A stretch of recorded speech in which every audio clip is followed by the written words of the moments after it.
Hello, students, and welcome to Roshi's Education Point.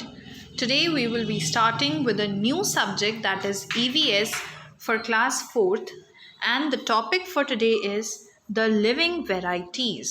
अब बहुत सी living varieties होती हैं, अलग अलग types होते हैं, वो हम देखेंगे. Name the following. A plant that grows in desert. एक ऐसा प्लांट जो कि डेजर्ट यानी कि रेगिस्तान में ग्रो होता है. तो यहाँ पर ऐसा कौन सा प्लांट है जो कैक्टस कैक्टस एक ऐसा प्लांट है जो कि डेजर्ट में ग्रो होता है. डेजर्ट एक ऐसी जगह है जहाँ पर पानी बहुत कम मिलता है, तो वहाँ पे हमारे नॉर्मल प्लांट सर्वाइव नहीं कर पाते हैं. An animal which is an anteater. Ant का मतलब होता है चींटी. अब यहाँ पर ये एक ऐसा एनिमल है जो चींटी को भी खा लेता है. तो चींटी को खाने वाला जो एनिमल है इसका नाम है आर्मादिल्लो. आर्मादिल्लो एक ऐसा एनिमल है जो कि आंट ईटर है, चींटी को खा लेता है. An insect eating plant. अब एक ऐसा प्लांट है जो इंसेक्ट्स को खा लेता है. अभी तक तो सिर्फ हम लोग एनिमल्स पढ़ते थे कि एनिमल्स इंसेक्ट्स को खा लेते हैं, लेकिन अब एक प्लांट भी होता है और वो प्लांट क्या करता है कि इंसेक्ट्स को खा लेता है. इसका नाम है वीनस फ्लाई ट्रैप. इंसेक्ट्स इसके अंदर जाते हैं ना, तो ये उनको खा लेता है, फिर वापस से बाहर आने नहीं देता है. वीनस फ्लाई ट्रैप इसका नाम है. Number 4, a bird whose egg weighs about 1.5 kilos. अब हमें एक ऐसी बर्ड के बारे में बताना है, तो उसका जो एक एग होता है ना, उस एक एग का वेट भी 1.5 किलो होता है. काफ़ी ज़्यादा वेट होता है ये. तो ऐसी बर्ड है हमारी ऑस्ट्रिच. ऑस्ट्रिच सबसे बड़ी बर्ड भी होती है, तो इसका एग भी बड़ा ही होगा. Number 5, an animal that can cut down a tree with its teeth. अब एक ऐसा एनिमल है जो अपने दांतों से, अपनी टीथ से एक पेड़ को काट सकता है. इसके टीथ इतने ज़्यादा मजबूत हो जाते हैं. तो यहाँ पर आंसर है आपका pelican. Pelican is such an animal जो अपने टीथ की वजह से पेड़ को काट सकता है. A plant that can survive only in water. एक वाटर प्लांट बताना है, एक ऐसा प्लांट बताना है जो पानी में ही ज़िंदा रह सकता है. उसको हम लोग लैंड वगैरह पे ग्रो ही नहीं कर सकते हैं. Lotus. Next number 7, a plant that have only leaves but people crave for it. अब ये एक ऐसा प्लांट है, इसमें भी नॉर्मल प्लांट की तरह लीव्स ही होते हैं, लेकिन फिर भी सबको चाहिए कि उनके घर में ये वाला प्लांट हो. तो ऐसा प्लांट है मनी प्लांट. इसमें असली की मनी नहीं होती है, लेकिन ऐसा मानते हैं कि घर में इसको रखना चाहिए, तो सब लोग इसके पीछे पड़े रहते हैं. ये वाला प्लांट तो घर में चाहिए ही चाहिए. A plant whose leaves as well as roots are useful. अब एक ऐसा प्लांट है जिसकी लीव्स भी खाने लायक होती हैं, रूट्स भी खाने लायक होती हैं. ऐसा आपका प्लांट है रेडिश. रेडिश का आप सब खा लेते हो, लीव्स भी खा लेते हो और रूट्स भी खा लेते हो. Next question, what is the letter which is found in head, hands and hair but not in the body. अब यहाँ पर ना एक ऐसा अल्फ़ाबेट होगा जो इन सभी में सेम है लेकिन बॉडी में नहीं है. तो देखो इन तीनों में एच है और बॉडी में एच नहीं है.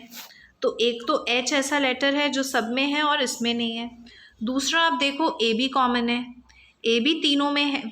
तो एच और ए वो दो लेटर्स हैं जो कि हेड, हैंड्स एंड हेयर में तो हैं लेकिन बॉडी में नहीं है. Which were the biggest 4-footed animals in our Earth's history. Earth की हिस्ट्री में अभी तक के 4 पैरों वाला ऐसा कौन सा एनिमल है जो सबसे बड़ा था.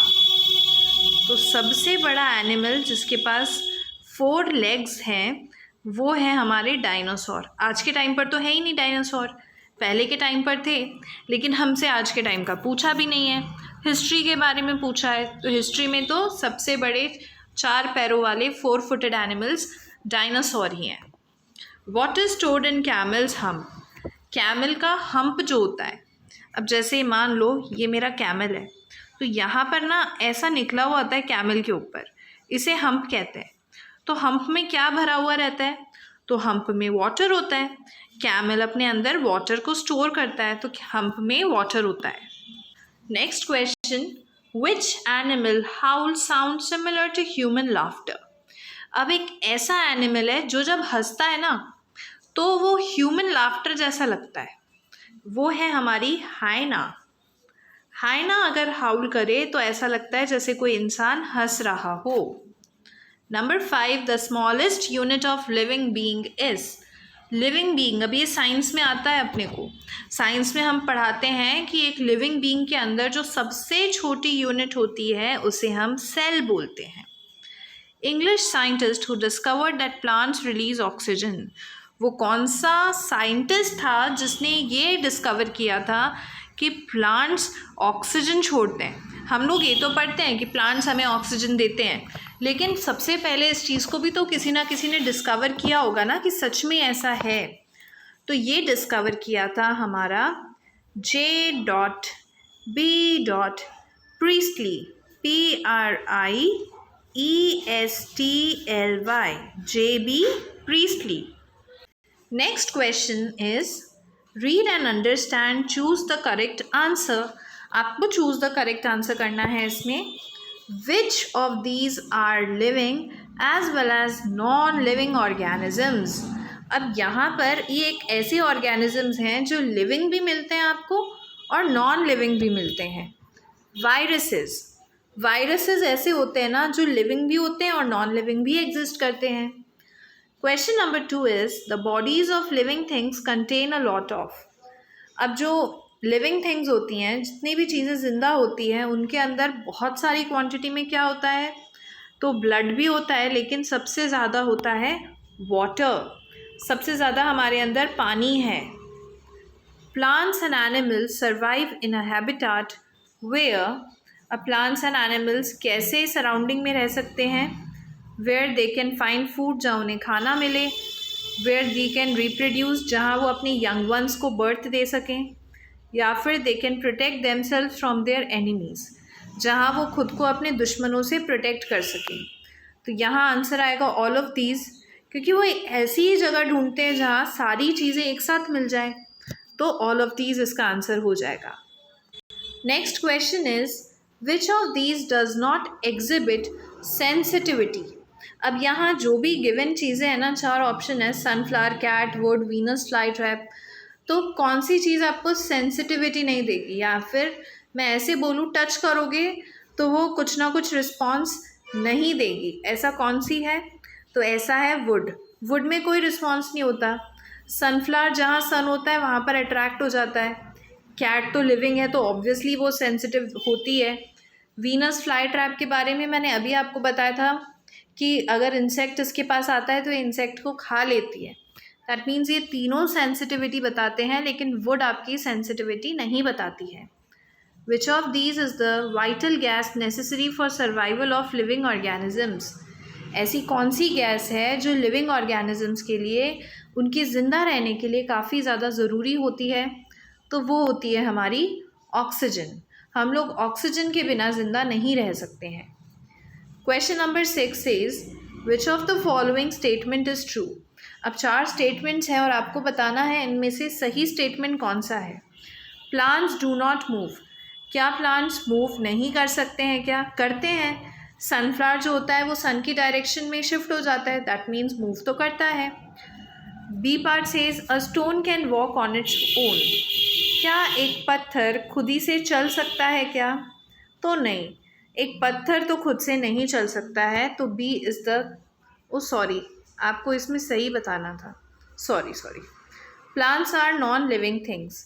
क्या प्लांट्स नॉन लिविंग थिंग्स होते हैं क्या? नहीं।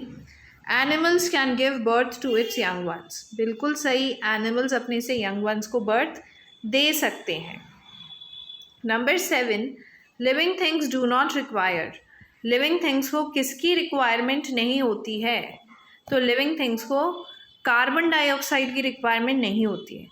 अब देखो, कार्बन डाइऑक्साइड तो हमारी बॉडी से जाता है ना, हम ब्रीद आउट करते हैं, रिक्वायरमेंट थोड़ी होती है। लेकिन एयर की, वाटर की, ऑक्सीजन की, इसकी तो रिक्वायरमेंट ही होती है हमारी बॉडी को। Then question number 8, if the heart stops beating man is considered to be, अगर दिल धड़कना बंद हो जाए तो क्या कंसिडर होता है? तो अगर दिल धड़कना ही बंद हो जाता है ना, तो हम लोग डेड हो जाते हैं, हम लोग फिर जिंदा नहीं रहते हैं। Response to stimuli is exhibited by plants. Plants stimuli से रिस्पॉन्स दे देते हैं। Question number 10, plants get carbon dioxide from the. Plants को कार्बन डाइऑक्साइड कहाँ से मिलती है? सॉइल से मिलती है। A is the correct answer. Next question is, if a mosquito bites us, अगर आपको एक मच्छर काट लेता है, वी हिट इट, तो हम उसको मार देते हैं। This is response to stimulus. ये क्या होता है? हमने रिस्पॉन्स दिया। अगर आपको कोई बाइट करेगा तो हम लोग ये रिस्पॉन्स देते हैं। Living things are alert to stimuli. ऐसे ही हम लोगों के साथ कुछ भी होता है ना, तो हम उसका कुछ ना कुछ रिस्पॉन्स दे देते हैं। This is absent in non living things. ये चीज़ नॉन लिविंग थिंग्स में तो नहीं होती है। How do these living things respond to following stimulus? अब आपको बताना है, अगर ये वाला इंसिडेंट हुआ तो क्या रिस्पॉन्स मिलेगा। सीइंग अ लायन, अगर शेर दिख जाए तो मंकी क्या करेगा? तो मंकी वहाँ से भाग जाएगा, रन अवे। मंकी थोड़ी वेट करेगा, मंकी अपनी जान बचाएगा और वहाँ से जल्दी से भाग जाएगा। लायन कब? अगर लायन का बेबी होगा तो बेबी तो उसके पास जाएगा, बेबी तो लायन के पास ही जाएगा ना, तो गो नियर इट। लायन का बेबी लायन के पास चला जाएगा। और डियर भी वहाँ से भाग जाएगा, रन अवे। शेर देखकर तो अच्छे भाग जाते हैं, तो ये एनिमल्स भी भाग जाएंगे। ठीक है, तो रन अवे यहाँ पर आंसर हो जाएगा आपका। Next is smelling a flower. अगर आप स्मेल करते हो फ्लावर को, तो बटरफ्लाई क्या करेगी? तो बटरफ्लाई उसमें से जूस निकालती है। जूस निकालने को बोलते हैं सक्स द नेक्टर। वो नेक्टर को सक कर लेती है उसके अंदर से। NECTAR हो जाएगा यहाँ पे, ठीक है ना। उसके बाद योरसेल्फ। हम लोग क्या करते हैं, तो कोई भी फ्लावर अगर हमें अच्छा लगता है ना, तो हम उसे तोड़ लेते हैं, वी प्लक इट। और माउस, चूहा क्या करेगा? तो चूहा खा जाता है, इट ईट्स। चूहे फ्लावर्स को खा लेते हैं, इट ईट्स। सनराइज़, जब सूरज उगता है, सनराइज़ होता है, तो नाइट क्वीन क्या करेगी? It droops. नाइट क्वीन जो रात की रानी होती है, वो वहाँ से चली जाएगी, इट ड्रूप्स। सनफ्लावर क्या करेंगे? Faces it. सनफ्लावर उसी डायरेक्शन में अपना फेस कर लेते हैं जिस डायरेक्शन में सन ग्रो हो रहा है। और कॉकरोचेस क्या करते हैं? तो कॉकरोचेस ना अंधेरे में बाहर निकलते हैं, तो उजाले में वो अंदर चले जाएंगे, दे विल गो इनसाइड। हमने क्या करा? हमने रिस्पॉन्सेस करे, अलग अलग चीज़ है, तो हम लोग किस तरीके से एक्ट करेंगे, रिस्पॉन्ड करेंगे। A student placed plants in the category of non living things. अब एक बच्चा है, उसने प्लांट्स को उठाकर रख दिया नॉन लिविंग थिंग की कैटेगरी में। The reason that plants do not show any movement. और उसने क्या रीज़न दिया कि प्लांट मूवमेंट्स तो नहीं बताते हैं। Which of the following disapproves his claim. अब इन दोनों में से वो कौन सा स्टेटमेंट है तीनों में से जो इस स्टेटमेंट को गलत प्रूव करता है? तो plants show response to stimuli. Plants sunrise होता है तो उसकी तरफ मुड़ जाते हैं ना, दैट मीन्स रिस्पॉन्स तो देते हैं। तो ये वाला आपका करेक्ट हो जाएगा। Next is question 2। Johnny Tide a dry plastic bag on the leaves of a plant near his house in the evening. Johnny ने क्या करा? इवनिंग के टाइम में एक सूखा हुआ ड्राई प्लास्टिक बैग को एक प्लांट से बांध दिया। When he checked the bag in the morning, he found droplets of water inside the bag. जब उसने नेक्स्ट डे उसको देखा बैग को, तो वहाँ पर छोटे छोटे पानी के ड्रॉप्स थे। Can you give the reason? अब क्या आप बता सकते हो? तो रात में बारिश हुई थी क्या? नहीं। The water vapour in the atmosphere condensed into water. Atmosphere का वाटर उसमें आ गया? नहीं। Plants loose water through pores under the leaves. Plants leaves के फॉर्मेट में थोड़ा थोड़ा पानी छोड़ देते हैं। So this is your correct answer. With this your today's lecture is complete. Next video में we will discuss the next part. Till here, if you are having any doubt, kindly write me in the comment section below. Thank you so much.